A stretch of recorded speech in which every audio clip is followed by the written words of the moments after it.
दिल्ली के उपराज्यपाल को ज्यादा पावर देने से जुड़े बिल के खिलाफ आम आदमी पार्टी ने मोर्चा खोल दिया है। आम आदमी पार्टी ने आज जंतर मंतर पर प्रदर्शन किया। दिल्ली के जंतर मंतर पर मुख्यमंत्री अरविंद केजरीवाल समेत आम आदमी पार्टी के तमाम विधायक, मंत्री और नेता इसमें शामिल हुए। इस मौके पर केजरीवाल ने कहा कि इस बिल के मुताबिक दिल्ली सरकार का मतलब एलजी है, यानी सरकार कोई भी फैसला लेने के लिए स्वतंत्र नहीं होगी और उसे हर काम के लिए एलजी की मंजूरी लेनी होगी। उन्होंने कहा कि बीजेपी चोरी से सत्ता हथियाना चाहती है।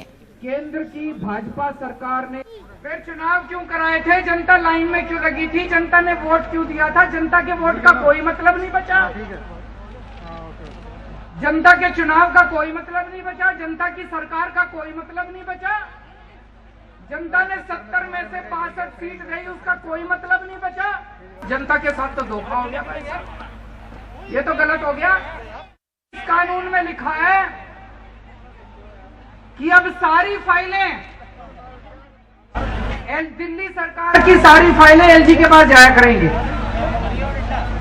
भाई साहब, जब हमारी सरकार बनी थी सारी फाइलें एलजी के पास जाया करती थी। 2018 में सुप्रीम कोर्ट ने आदेश दिया कि भाई दिल्ली में चुनी हुई सरकार है, चुनी हुई सरकार के पास पावर होनी चाहिए, देश जनतंत्र है। दिल्ली में जो अधिकारों की लड़ाई छिड़ी हुई है चुनी हुई सरकार और एलजी के बीच, और जंतर मंतर पर आम आदमी पार्टी का प्रदर्शन हुआ।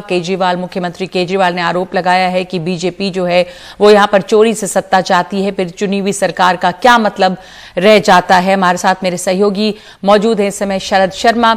ये जो अधिकारों की लड़ाई है, इसमें जो टकराव है और जिसका आज प्रदर्शन, विरोध प्रदर्शन यहां पर दिखाई दिया जंतर मंतर पर, शरद, पहले तो ये समझना जानना चाहेंगे कि यहां पर जो आज ये प्रदर्शन था आम आदमी पार्टी का, ये कितना बड़ा प्रदर्शन था, इसमें कितनी भीड़ भी लोगों की भी शामिल हुई, ये क्या लग रहा था इसे देखकर मूड, और आगे ये समझेंगे फिर कि जो टकराव है वो आ कहां पर रहा है, एलजी के अधिकार क्षेत्र किस तरह से बढ़े हैं।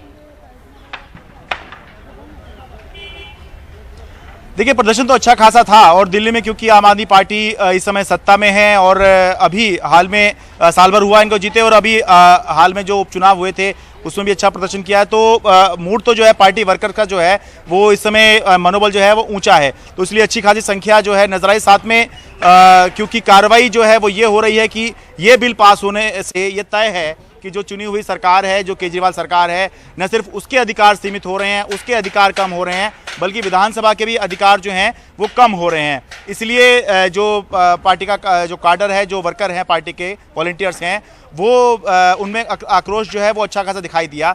आपने टकराव की बात पूछी, तो टकराव तो है इसमें अच्छा खासा, लेकिन बात यह है कि जो केंद्र सरकार है उसके पास बहुमत अच्छा खासा है, तो थोड़ा बहुत राज्यसभा में आम आदमी पार्टी अगर कोशिश करे तो कर सकती है, इसके अलावा लोकसभा में तो बहुत ज़्यादा कुछ कर नहीं सकती। तो इसलिए अरविंद केजरीवाल ने एक बात यहाँ ज़रूर ये कही है कि एक तरफ वो संघर्ष जारी रखेंगे इसके खिलाफ। संघर्ष किस रूप में होगा ये अभी तय नहीं है, क्या कोर्ट में जाएंगे ये अभी तय नहीं है, क्या राजनीतिक तरीके से इस मसले का हल निकालेंगे ये तय नहीं है। हो सकता है दोनों तरीके से जो है हल निकालने की कोशिश की जाए, ये तय इसलिए भी नहीं है क्योंकि अभी तक केवल पेश किया गया है संसद के अंदर, लोकसभा के अंदर, ये पास नहीं हुआ है, इस पर चर्चा नहीं हुई है। तो अभी एक तो ये बात है, और दूसरा उन्होंने ये ज़रूर कहा है कि दिल्ली के लोग ये भरोसा रखें कि अगर ये बिल पास भी हो जाता है तो दिल्ली का मुख्यमंत्री यानी अरविंद केजरीवाल उनके काम करवाना जारी रखेंगे। ये बहुत ज़रूरी है कि अरविंद केजरीवाल के अंदर लोगों ने भरोसा जताया है, तो अरविंद केजरीवाल इस भरोसे को किसी तरह से हिलने ना दे, क्योंकि उनकी राजनीति तभी आगे बढ़ेगी जब वो ये दिखाएंगे कि देखिए मैंने मुख्यमंत्री होकर या सरकार में होकर मैंने ये काम किए। तो जब वो अपनी गवर्नेंस का मॉडल दिखाएंगे, अपने काम दिखाएंगे, तभी जो है आम आदमी पार्टी दिल्ली के बाहर जो है दूसरे राज्यों में जा सकती है। तो इसीलिए उन्होंने कहा कि अगर ये बिल पास भी हो गया तो 2018 से पहले की जैसी स्थिति थी वैसी स्थिति भले ही दिल्ली के अंदर हो जाए, लेकिन उस स्थिति के अंदर भी हमने जो है धरना कर उपराज्यपाल के यहाँ अपने काम निकलवाए थे। तो अगर ऐसा भी होगा तो ये भी करना पड़ेगा और संघर्ष जो है वो अपना जारी रखेंगे। तो एक तरह से लाइन सेट कर दी है कि उन्हें पता है कि बीजेपी की सरकार है, वो अगर चाहेगी तो बिल पास करा ही लेगी। तो कराने के बाद ऐसा ना हो कि सबका मनोबल टूट जाए, तो इसीलिए संघर्ष भी जारी रहेगा। और दूसरी तरफ जो काम है दिल्ली के लोगों के, भले ही देरी होगी लेकिन काम करवाना जो है वो जारी रखेंगे, क्योंकि दिल्ली के लोगों ने उनको चुना है, उनको भारी बहुमत से चुना है। तो इसके साथ जो है वो किसी भी सूरत में लोगों को मायूस नहीं कर सकते हैं।